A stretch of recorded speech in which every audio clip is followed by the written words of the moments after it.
Hello friends, வணக்கம். இன்றைக்கி நான் இலங்கையில் செய்யக்கூடிய ரசம் செய்து காட்ட போகிறேன். வாங்கோ வீடியோக்குள்ளே போகலாம். ரசம் செய்கிறதுக்காக முதல்ல புளியை கரைச்சி கொள்ளுவோம். அதுக்காக 1 லிட்டர் தண்ணி எடுத்திருக்கேன். அடுத்ததாக ஒரு எலுமிச்சம் பழத்தின் அளவுக்கு நான் புளி எடுத்திருக்கேன். 1 டேபிள் ஸ்பூன் புளியை அளந்து எடுத்துக்கொண்டீங்களா சரியாக இருக்கும். அதை நான் எடுத்திருக்க தண்ணியில் நல்லா கரைச்சி எடுத்துக்கொள்கிறேன். இந்த புளி தண்ணியை சைட்டில் எடுத்து வச்சுக்கொள்ளுங்க. அடுத்ததாக ரசத்துக்கு தேவையான ரசப்பொடி ரெடி பண்ணி கொள்ளலாம். இதில் 1 டேபிள் ஸ்பூன் கொத்தமல்லி எடுத்திருக்கேன். அதை உரலில் போட்டுக்கொள்கிறேன். 1 டீஸ்பூன் மிளகு, 1 டீஸ்பூன் சின்ன சீரகம். இது இவ்வளோத்தையும் பட்டா இல்லாமல் நறுவல் புருவலாக இடித்து எடுத்துக்கொள்ளுங்க. நான் இன்றைக்கு உரலில் தான் இடிக்கிறேன். நீங்கள் மிக்சியில் அரைக்க போகிறீங்கன்னா ஒரு 2 சுற்றி எடுத்தீங்கன்னா சரியாக இருக்கும். நான் செய்கிற ஒவ்வொரு உணவுப் பொருட்களின் ரெசிபீஸும் உடனே உங்களுக்கு பார்க்கணுமெண்டா மறந்துடாமல் என்னோட சேனலை சப்ஸ்கிரைப் பண்ணி பக்கத்துலேயே கூடவே இருக்கிற சின்ன பெல் ஐக்கோனை கிளிக் பண்ணினீங்கன்னா ஆல் என்ற ஆப்ஷன் வரும். அதை நீங்கள் அமர்த்தினீங்கன்னா தான் நான் போடுற வீடியோ எல்லாம் உங்களுக்கு உடனே நோட்டிஃபிகேஷனாக வரும். உங்களாலேயும் பார்க்க முடியும். என்னோட ரெசிபீஸ் நீங்கள் செய்து பார்த்து உங்களுக்கு பிடிச்சிருந்துச்சுன்னா நல்லா வந்துச்சுன்னா மறந்துடாமல் எனக்கு கொமெண்ட்ஸில் சொல்லுங்க. நீங்கள் போடுற ஒவ்வொரு கொமெண்ட்ஸும் எனக்கு இன்னொரு வீடியோ செய்கிறதுக்கான ஊக்குவிப்பாக இருக்கும். அதனால மறந்துடாமல் கொமெண்ட்ஸ் பண்ணுங்க. இதை போல் நறுவல் புருவலாக இடித்து எடுத்துக்கொள்ளுங்க. அடுத்ததாக 3 செத்த மிளகாய் எடுத்திருக்கேன்.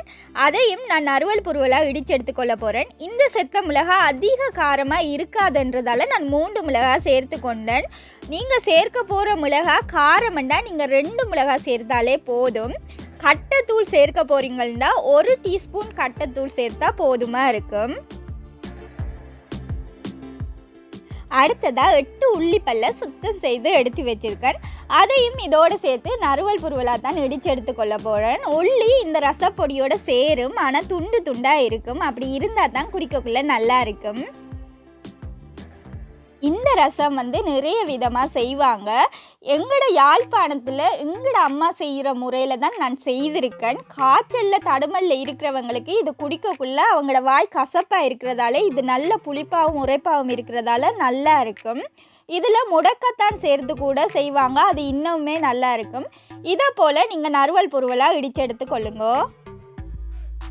நான் இடித்து எடுத்த ரசக்கலவையை நான் கரைச்சி வச்சுருக்க புளி தண்ணியில் சேர்த்து கையால் ஒரு தரம் கலந்து விட்டுட்டு இதை அடுப்பில் வச்சு ரசம் செய்து கொள்ளுவோம்.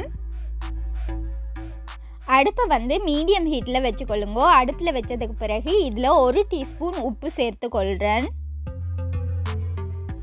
1/4 டீஸ்பூன் பெருங்காயத்தூள் சேர்த்து கொள்கிறேன். பெருங்காயத்தூள் ஆப்ஷனல் தான், உங்களுக்கு விருப்பமெண்டா போட்டுக்கொள்ளுங்க.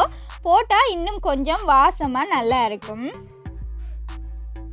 இந்த ரசம் நல்லா கொதிச்சு வரக்குள்ளே நீங்கள் இறக்கினீங்கன்னாலே போதும், சரியாக இருக்கும். சில பேர் ரசம் தாளித்து வைப்பாங்க. இது எங்களோட அம்மா செய்கிற யாழ்ப்பாணத்து முறைப்படி தான் நான் செய்திருக்கேன்.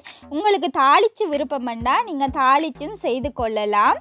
யாருக்கெல்லாம் ரசம் பிடிக்குமென்று சொல்லுங்கள். எனக்கு ரசம் ரொம்ப ரொம்ப பிடிக்கும். ரசம் அடுப்பில் கொதிக்கிறதுக்கு முதலே நான் சில்வரோடு எங்களோட அம்மாக்கிட்ட போய் நிற்பேன் ரசம் குடிக்கிறதுக்காக. என்ன போல் யாரெல்லாம் ரசம் குடிக்கிறதுக்காக அம்மாக்கிட்ட போய் நின்றுருக்கீங்கன்னு எனக்கு கொமெண்ட்ஸில் சொல்லுங்கள். ரசம் நல்லா கொதிச்சு கொண்டு வந்துட்டுது. இந்த ஸ்டேஜில் நீங்கள் அடுப்பில் இருந்து இறக்கி கொள்ளலாம். என்னோட ரசம் சூப்பராக சுட சுட ரெடி ஆகிட்டுது. இந்த ரசத்தை நீங்கள் செய்து பார்த்து எனக்கு கொமெண்ட்ஸில் சொல்லுங்கள் எப்படி வந்துச்சுன்னு சொல்லி. தேங்க்யூ.